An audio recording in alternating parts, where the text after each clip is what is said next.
मुंबई के real estate में ना एक जबरदस्त हलचल मची हुई है और इस हलचल के बिल्कुल सेंटर में हैं दो नाम, पनवेल और उल्वे। ये सिर्फ दो लोकेशंस नहीं हैं, बल्कि एक नए तीसरे मुंबई का वादा है जहां करोड़ों का निवेश हो रहा है। तो आइए आज ये समझने की कोशिश करते हैं कि स्मार्ट पैसा आखिर जा कहां रहा है। देखिए, ये कोई छोटा मोटा बदलाव नहीं है। नवी मुंबई इस वक्त एक ऐसे बूम से गुजर रहा है जिसके पीछे दो बहुत बड़े मेगा प्रोजेक्ट्स हैं। ये प्रोजेक्ट सिर्फ सड़कें या इमारतें नहीं बना रहे, ये तो इस पूरे इलाके का भविष्य लिख रहे हैं। जरा सोचिए, एक नहीं बल्कि दो जबरदस्त इंफ्रास्ट्रक्चर बूम एक साथ आ रहे हैं। एक तरफ है शानदार मुंबई ट्रांस हार्बर लिंक, जिसे हम अटल सेतु भी कहते हैं, और दूसरी तरफ है बिल्कुल नया नवेला नवी मुंबई इंटरनेशनल एयरपोर्ट।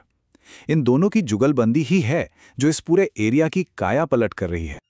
और ये बात सिर्फ बेहतर कनेक्टिविटी की नहीं है, ये एक बिल्कुल नए इकोनॉमिक हब का जन्म है। यहां दांव बहुत ऊंचे लगे हैं और एक जबरदस्त इन्वेस्टमेंट अपॉर्चुनिटी का मंच तैयार हो चुका है। तो सबसे बड़ा सवाल यही उठता है ना कि जब इतना कुछ हो रहा है तो एक स्मार्ट इन्वेस्टर अपना पैसा लगाए तो लगाए कहां? चलिए, आज का ये विश्लेषण इसी पहेली को सुलझाने के लिए है। इस पूरे बूम के दो मुख्य दावेदार हैं, पनवेल और उल्वे। ये वो दो लोकेशंस हैं जिन पर हर निवेशक की पैनी नजर टिकी हुई है। दोनों को ही इन मेगा प्रोजेक्ट से सीधा फायदा मिल रहा है। इन दोनों के बीच का जो असली फर्क है ना, वो यहीं से शुरू होता है। पनवेल एक स्थापित शहर है, एक भरोसेमंद हब, और वहीं दूसरी तरफ उल्वे एक उभरता हुआ सितारा है जो बहुत तेजी से डेवलप हो रहा है। ये कुछ वैसा ही है जैसे अनुभव बनाम युवा जोश। चलिए, अब इन दोनों की जरा और गहराई से पड़ताल करते हैं आंकड़ों के साथ। देखते हैं कि इनके मुख्य इन्वेस्टमेंट ड्राइवर्स क्या हैं और प्रॉपर्टी के ट्रेंड्स क्या कहानी कह रहे हैं। देखिए, दोनों ही लोकेशंस स्ट्रैटेजिकली सोने की खान हैं, लेकिन वजहें अलग अलग हैं। MTHL के लिए पनवेल एक मेन गेटवे की तरह है, तो उल्वे ठीक उसके बगल में बसा सबसे करीबी रिहायशी इलाका है। वहीं जब एयरपोर्ट की बात आती है तो उल्वे की नज़दीकी उसे वहां काम करने वालों के लिए पहली पसंद बनाती है, जबकि पनवेल अपने बने बनाए इंफ्रास्ट्रक्चर का फायदा उठाता है। ठीक है, इंफ्रास्ट्रक्चर तो अपनी जगह है, लेकिन आखिर में बात तो प्रॉपर्टी की कीमतों और उसके बढ़ने की रफ्तार पर ही आती है। तो चलिए देखते हैं कि इन सब फायदों का जमीन पर यानी रियल एस्टेट की कीमतों पर क्या असर पड़ा है। और ये आंकड़े ये खुद कहानी बयां कर रहे हैं। MTHL के खुलते ही उल्वे की कीमतों में तो जैसे रॉकेट लग गए। करीब 14 से 20% तक का उछाल, ये होता है सीधा असर। पनवेल भी पीछे नहीं है, वहां भी 10 से 12% की एक ठोस बढ़त देखी गई है।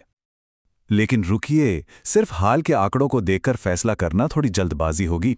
ये तो कहानी का सिर्फ एक पहलू है।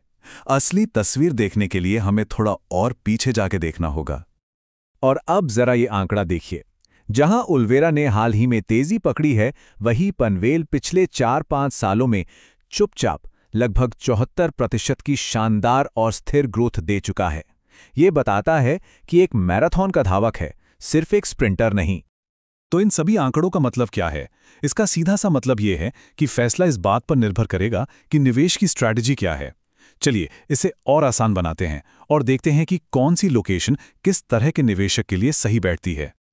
अगर कोई ऐसा निवेशक है जो ज्यादा जोखिम लेकर ज्यादा रिटर्न कमाने में यकीन रखता है, तो उल्वे उसके लिए ही है। यहां कम कीमत पर खरीद कर भविष्य में बड़ा मुनाफा कमाने की सबसे ज्यादा संभावना है। हाँ, एक बात है कि सोशल इंफ्रास्ट्रक्चर अभी बन रहा है, तो थोड़ा सब्र रखना होगा। इसे ही कहते हैं हाई रिस्क हाई रिटर्न वाला दांव। और वहीं दूसरी तरफ अगर स्थिरता और एक बना बनाया इकोसिस्टम पहली प्राथमिकता है, तो पनवेल एक बेहतर विकल्प है। ये उन लोगों के लिए है जो लॉन्ग टर्म स्थिर ग्रोथ चाहते हैं और एक ऐसी जगह ढूंढ रहे हैं जहां तुरंत रहा जा सके। यहां जोखिम कम है, लेकिन हाँ, शायद ग्रोथ की रफ्तार अब उल्वे जितनी तेज न रहे। अब जरा एक कदम पीछे हटकर बड़ी तस्वीर को देखते हैं। पनवेल और उल्वे ये दोनों एक बड़े खेल का हिस्सा हैं, जिसे एक्सपर्ट्स एक खास नाम दे रहे हैं। MTHL और NMEI ने मिलकर एक गोल्डन ट्रायंगल बनाया है, और इस ट्रायंगल में आते हैं पनवेल, उल्वे और द्रोणागिरी। असल में यही वो इलाका है जो भविष्य का तीसरा मुंबई कहलाएगा। तो आखिरी फैसला क्या है? देखिए, यहां कोई एक विजेता नहीं है। पनवेल आज की तारीख में स्थिरता देता है, जबकि उल्वे भविष्य में सबसे ज्यादा ग्रोथ की क्षमता रखता है। चुनाव पूरी तरह से इस बात पर है कि निवेश का लक्ष्य क्या है। तो अब चुनाव साफ है। क्या एक स्थापित केंद्र की स्थिरता पर दांव लगाना है या फिर एक उभरते हुए सितारे की विस्फोटक ग्रोथ पर? यही फैसला आने वाले कल की तस्वीर तय करेगा।